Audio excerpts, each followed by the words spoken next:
The rain started falling just as Mark slammed his car door outside. Inside the house, Emily stood still in the kitchen, holding a cup of cold tea that she hadn't taken a sip of. She'd been standing there for an hour, waiting for the moment she had hoped would never come. It was quiet. Too quiet. No footsteps of kids running down the hallway. No clinking dishes. No TV playing in the background. Just the slow tick of the clock on the wall and the sound of her heartbeat in her ears. Then came the sound of keys jingling. Mark stepped inside without looking at her. He didn't say hello. Didn't ask how her day was. He just walked past her straight to their bedroom. Emily followed. "You're really doing this?" she asked softly. Mark was pulling a suitcase from the closet. "It's already done, Emily," he replied coldly. She stood in the doorway, her voice shaking. "But we built this life together. This home. Our children grew up here." Mark didn't stop packing. "Yeah. And now they're gone. They have their own lives. And I want mine back." Emily swallowed hard. "Your life, without me?" He zipped the suitcase. "It's not just about you. I feel stuck here. Every day feels the same. You don't understand, I need something fresh. Someone who actually wants to live." Emily took a step back, stunned. "So I'm the reason your life feels dead?" Mark finally looked at her. His eyes had changed. There was no warmth in them anymore. "You stopped trying years ago. You live in your routines. You never laugh anymore. You don't even dress like you used to. Everything about this marriage feels tired." Those words hurt more than anything. Not because they were completely untrue, but because he said them like it was all her fault. Emily looked down, blinking away tears. "And this new woman, she makes you feel alive?" He nodded without shame. "She reminds me who I used to be. Who I still want to be. I don't want to waste the rest of my life in this house, with someone who barely sees me anymore." Emily's voice cracked. "I've seen you every day, Mark. Even when you stopped seeing me." There was silence. Mark exhaled, impatient now. "I'll sign over the house. You can keep it. I don't care. I've got a new apartment anyway." She looked up at him, her face pale. "So after all these years, after raising 2 kids, fighting through bills and illness and life together, you just leave me with bricks and walls?" Mark picked up his suitcase. "It's not just walls. It's a fresh start, for both of us." He walked down the hallway, past the pictures of their children, their wedding photo, the painting they bought on their honeymoon. He didn't stop to look at any of them. At the door, he hesitated just for a second. Then said, "Take care of yourself." And with that, he stepped out, into the rain. Emily stood there, staring at the door. The same door she had once decorated with wreaths. The same door where she'd kissed him goodbye every morning. Now it was closed, and her heart felt just as shut. She walked slowly through the house, touching the back of the old couch where they'd fallen asleep watching movies. Her fingers ran across the edge of the dining table where their kids had done homework. Everything in this house held a memory. And now, she was alone with them. But as she sat down on the couch, something inside her changed. She wasn't just heartbroken, she was awakening. Slowly. Quietly. She looked around and whispered to herself, "You may have left, Mark, but you just gave me everything I need." Because while Mark was off chasing something new, Emily had just been handed the one thing no one expected her to use: power. The next morning, the house felt even quieter than the night before. Emily woke up on the left side of the bed out of habit, but the right side was untouched. The pillow still held the shape of his head. His scent still lingered faintly on the sheets, like a ghost of what used to be. She sat up slowly, rubbing her eyes. No alarm went off. No footsteps. No smell of coffee from the kitchen. For the first time in over 20 years, she wasn't making breakfast for 2. Emily dragged herself into the kitchen and stood there, staring at the fridge. It was covered in magnets from family vacations, Hawaii, Florida, a road trip through Texas. Each one reminded her of a time when Mark used to hold her hand, when laughter still filled the car. Now, just silence and humming from the refrigerator. She poured herself a cup of coffee, sat down at the kitchen table, and stared out the window. The yard was still the same. The fence Mark had built himself, the little bird feeder she always made sure was full, the oak tree where their kids had hung a tire swing when they were small, it was all still there. But somehow, everything felt different. Like the soul had been ripped out of the place. Suddenly the tears came. Not loud sobs, just quiet, exhausted tears that rolled down her face without warning. She didn't bother to wipe them. She just sat there and let them fall. The silence around her didn't comfort her, it pressed down on her chest like a weight. A painful reminder that she wasn't just alone. She'd been left. Her phone buzzed on the table. A message from her daughter, Megan. "Heard about Dad. You okay? Emily stared at the screen for a long time. She could barely type. Her fingers felt heavy. I'm fine. Don't worry, she replied. It was a lie, but what else could she say? She closed her eyes, took a deep breath, and looked around. Every inch of the house was a memory, and every memory was now a knife. She wandered through the rooms, touching the back of the chair where Mark used to sit, opening drawers that still held his old tools, his ties, his cologne. She found his toothbrush still in the bathroom cup. She held it in her hand for a long time, and then quietly dropped it into the trash can. It was a small moment, but it felt like a first step. Later that day she went into the garage. It was cluttered, dusty. A mess. Just like how she felt inside. She stood there staring at Mark's old workbench, the boxes piled up on shelves, the broken fan he always said he'd fix but never did. Then she did something unexpected. She grabbed a pair of gloves, turned on the old radio in the corner, and started cleaning. She swept the floor. She threw out junk. She opened the windows. She wiped the cobwebs off the walls. And as she worked, something shifted inside her. For the first time in weeks, maybe even years, she felt like she was doing something for herself. Not for the kids. Not for Mark. Just for Emily. That night, she sat on the couch, freshly showered, drinking a warm cup of tea. She looked around at the living room. Still full of memories, but no longer unbearable. She whispered to herself, maybe I can do this. She didn't know it yet, but this was the beginning of a transformation. A slow, powerful awakening that would not only change her life, but teach Mark a lesson he'd never forget. 2 days later, Emily was dusting the top shelf of her bedroom closet when her hand hit something unexpected. A small wooden box, dark, polished, and familiar. She hadn't seen it in years. She pulled it down gently, sat on the edge of the bed, and blew off the dust. It was her late father's lockbox. She had almost forgotten about it. It used to sit on his desk when she was a child. He always told her, one day when you're ready, this box will help you. But he never said why. Mark never paid much attention to it. He always called it, just another one of your family's old things. Emily opened it slowly. Inside were old photographs, folded papers, a gold locket with her mother's picture, and at the bottom, a sealed envelope with her name on it. Her hands shook as she opened the letter. It was her father's handwriting. Neat. Strong. She could hear his voice as she read it. My dear Emily, if you're reading this, something in your life has shifted. Maybe you've lost someone. Maybe you've been hurt. But you are stronger than you think. I've left you something that will one day be very important. Something to help you when the world feels like it's falling apart. Go to the bank. Box number 312. Use your birth date as the code. Trust yourself. Trust your worth. With love. Dad. Emily sat frozen. Her eyes filled with tears, but they weren't from sadness this time. It felt like her father had just reached through time to remind her who she really was. She grabbed her purse, her coat, and the box and got in the car. At the bank, the clerk looked surprised when she showed the letter and ID. But after checking the records, he nodded and led her into the vault. Inside the small, cold room, the box sat quietly, waiting. Box number 312.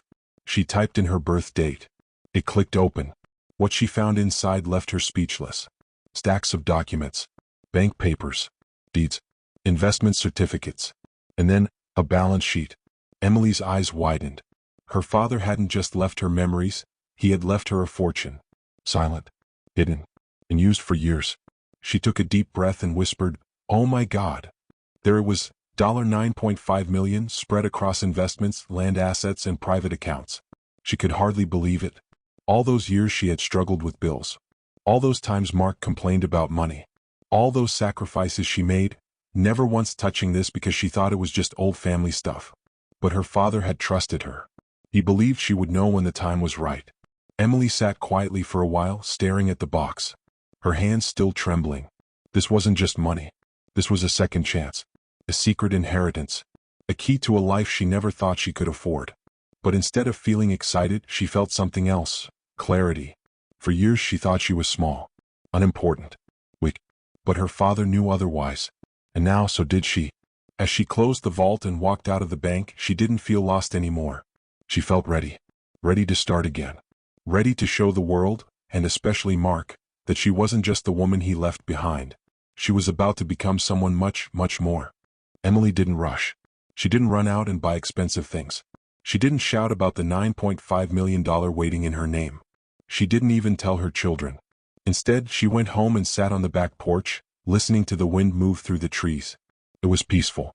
For the first time in a long time, she wasn't afraid. She now knew something Mark didn't. She was rich. But more than that, she was free. That evening, she cooked herself a simple dinner. She played some soft music. She lit candles, not because someone else was coming home but just for herself. And then she opened her laptop.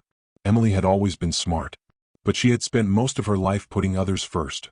Mark's career, the kids' needs, family dinners, PTA meetings. She forgot what it felt like to have her own dreams. Now she was about to remember. She started searching. Quietly. Carefully. She looked up real estate in small beach towns. She looked at small businesses for sale. Coffee shops. Bookstores.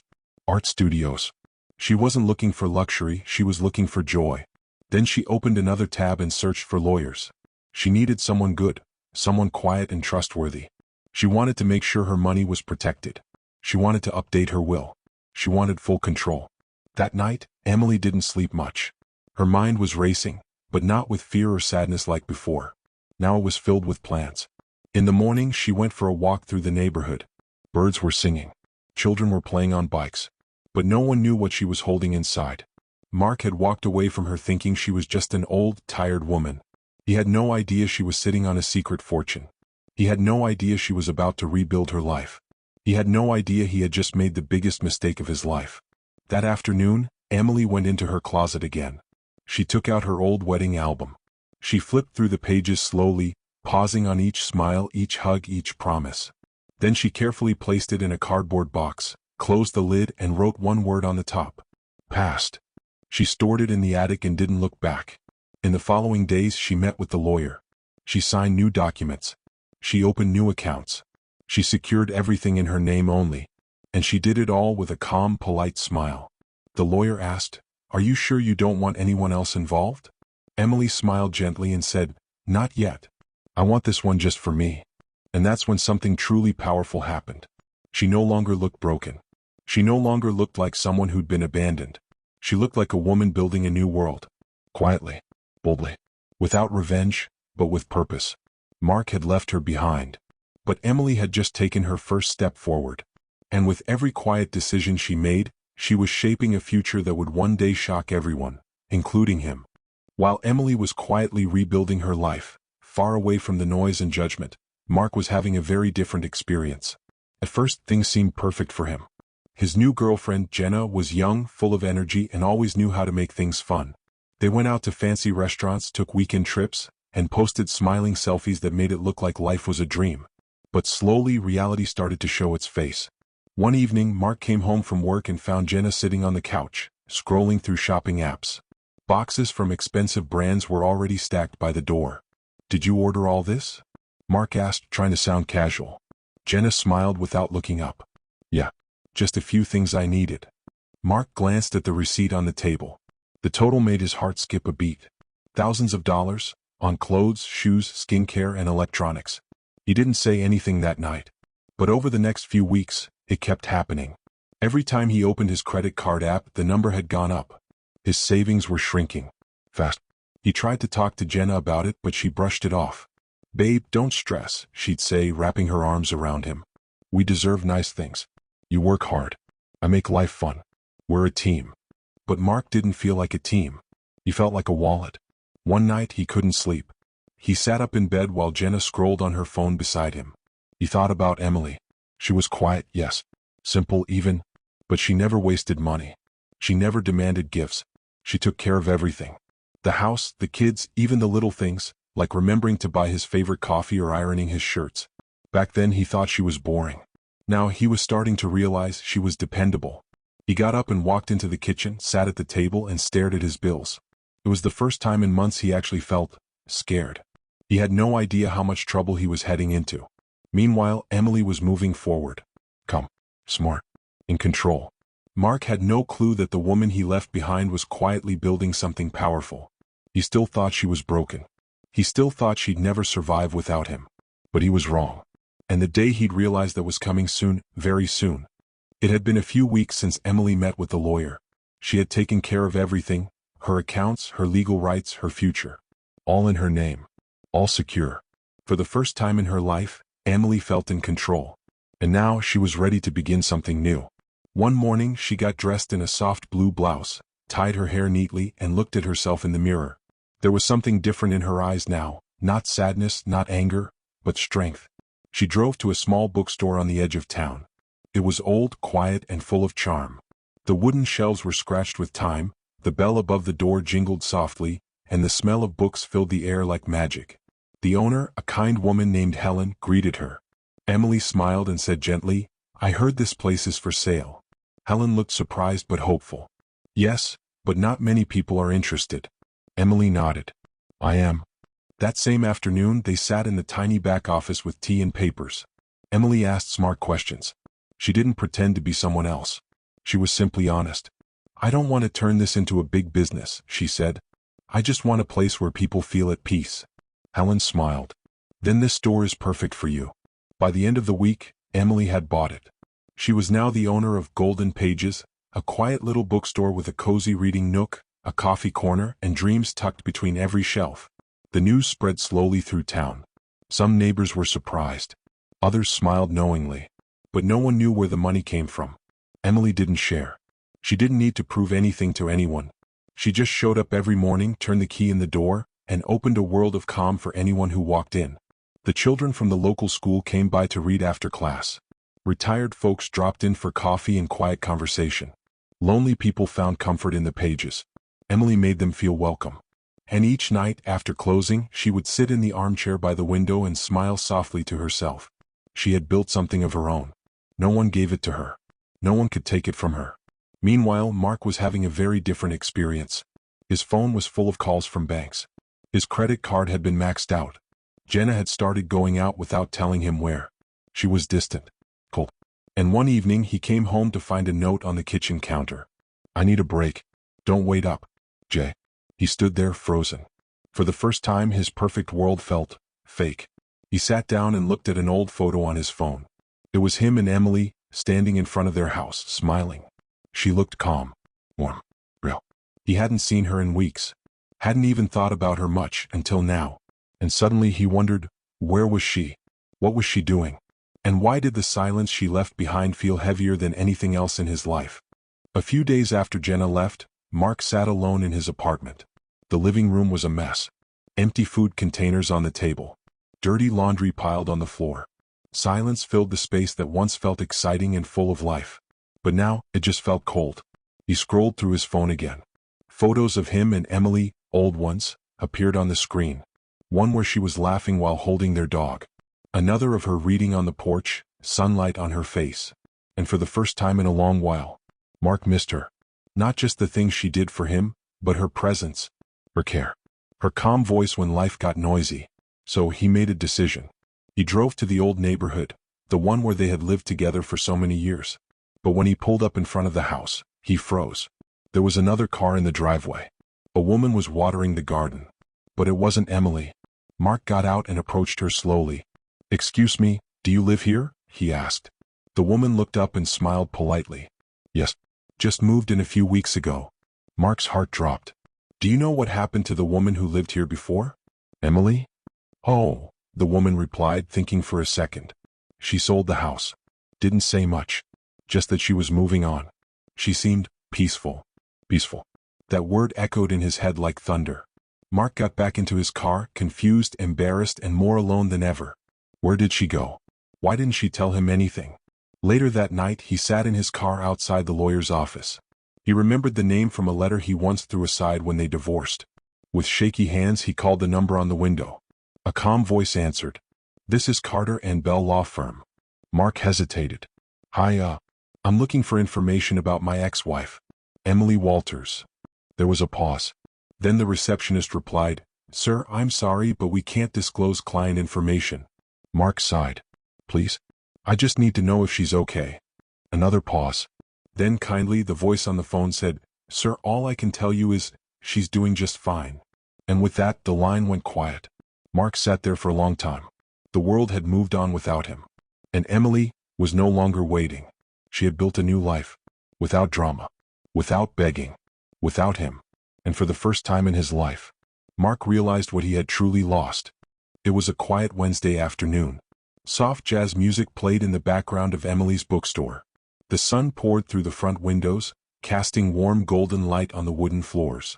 A little girl giggled in the corner as she flipped through a colorful book, while her mother sipped coffee nearby. Emily stood behind the counter, carefully placing bookmarks into new arrivals. She had grown used to this rhythm, peaceful, gentle, fulfilling. But then, the bell above the door jingled. Emily looked up, expecting a regular. But instead she saw Mark walk in. Her hands froze. Her heart skipped a beat. He looked different, tired, older, lost. His shoulders weren't held high like they used to be. His expensive clothes couldn't hide the regret on his face. Mark's eyes scanned the store, and when they landed on her, he hesitated. But then, slowly he walked forward. "Emily," he said softly. She looked at him for a long moment, unsure what to say.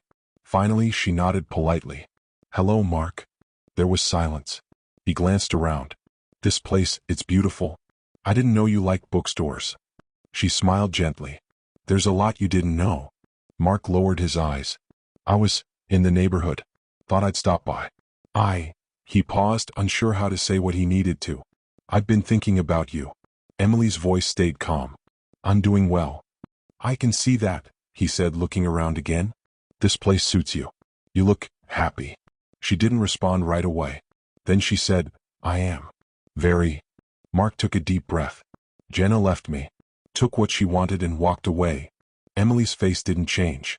"I was stupid," he added. "I didn't see what I had. What you gave."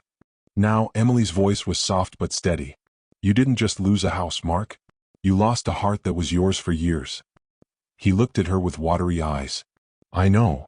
She stepped from behind the counter and picked up a box of books.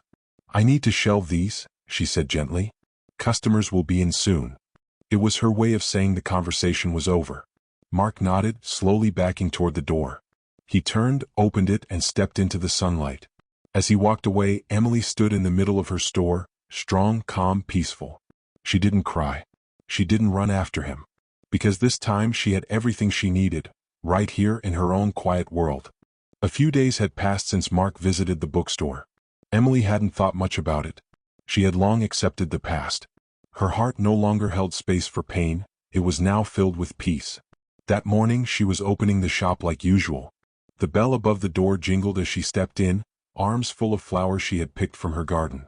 She placed the bouquet on the counter, then walked to the small mail slot by the door. Mostly bills, a book catalog, and then, one envelope caught her attention. It was old-fashioned, cream-colored. No return address. Her fingers paused as she held it, something about it made her feel still inside. She opened it slowly. Inside was a single piece of paper. Handwritten. Read. "Emily, you may not remember me, but I remember everything about you. Years ago you helped a boy who had nothing. You gave him books, food, kind words when no one else did. You said, kindness never gets lost. It always finds its way back. Well, it found me. And now I want to return the kindness. Look under the floorboard in the back room of your shop. You'll understand. A friend." Emily stood frozen. The handwriting was neat but shaky. She had no idea who could have sent it. But something told her, this was real. She locked the door, turned the sign to closed, and walked to the back room. Her bookstore had once been an old bakery. The floorboards were uneven in some places, especially near the back. She got down on her knees, heart pounding, and carefully pried one of the loose boards open. What she saw made her gasp. There, in the hollow space, was a metal box. Small, dusty, locked. But taped to the top was a key. With trembling hands she opened it. Inside, bundles of cash. Stacks of $100 bills. More than she had ever seen in her life. There was also a note. "Use it for the kids. 4 books. 4 peace. You gave me hope. Now let me give you something back." Emily's eyes filled with tears. She sat there on the floor, stunned, breathless. Someone out there, someone she had once helped, had become the reason she could now help even more people. It was a full circle. A silent thank you that came back years later. And all because she had once chosen kindness, when no one else had. Weeks had passed since Emily found the hidden money. She still didn't know who sent the letter. She never received another one. No phone call. No clue. But she didn't need to know. The gift wasn't just money. It was trust. It was gratitude. It was a quiet reminder that small acts of kindness could echo far louder than anyone imagined. And Emily knew exactly what she wanted to do with it. The bookstore was already a safe place. But now, she dreamed bigger. She bought the vacant building next door. With help from a few loyal customers and local volunteers, she turned it into something more. A community library and learning space open to all, especially kids who didn't have much. There were books, of course. Thousands of them. But there were also art supplies, cozy corners to read, free classes, even snacks and warm blankets for children who came after school with empty stomachs. She called it the Library of Second Chances. And people came. Not just for the books, but for the feeling that someone still cared. One evening, Emily stood at the doorway of the library, watching children laugh over picture books while teenagers helped younger ones with their homework. A single mom sat in the back corner, quietly reading a self-help book while her toddler played with wooden toys. It wasn't just a library. It was a home for forgotten dreams. A man stepped up beside her. It was the local mayor who had heard about her story. He smiled. "You've built something powerful here, Emily." She looked around with tears in her eyes. "No, kindness did. I just gave it room to grow." He handed her a plaque. "Red. For reminding us all that kindness is never lost." She hung it proudly near the door. Outside, the sun was setting, casting golden light over the two buildings that now stood side by side, the old bookstore and the new library. Emily walked back inside, her heart full. She no longer had questions. She no longer needed answers. Because the truth was simple. When you pour love into the world, even if it takes years, it always finds a way back to you. And sometimes, it returns when you least expect it, but when you need it most.